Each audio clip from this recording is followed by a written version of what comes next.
Before heading to France for the G7, President Trump again escalated his trade fight with Beijing, imposing more tariffs on Chinese goods after Beijing announced a new round of tariffs on about $75 billion worth of U.S. goods. Now, President Trump announced the tariff hike in a tweet, saying this. There's part of the series.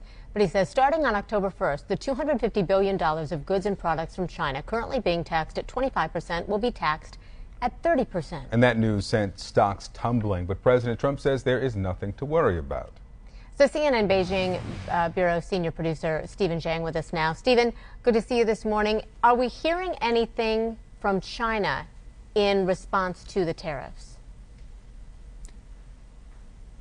Christy, in the last hour, actually, the Chinese government has just responded to the latest move by Mr. Trump and really voicing its strong opposition to this move by Mr. Trump to increase already announced tariffs on Chinese goods.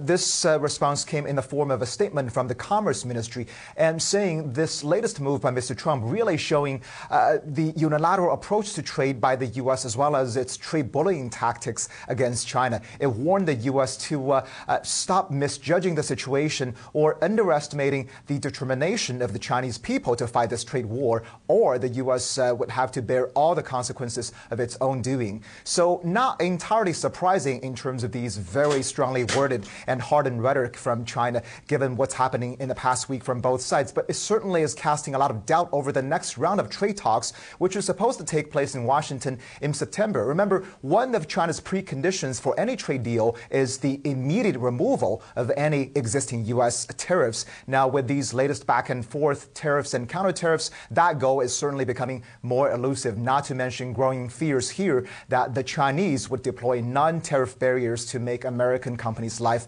very difficult. So, Christy, certainly another round of escalation in this ongoing trade war that shows no sign of ending anytime soon.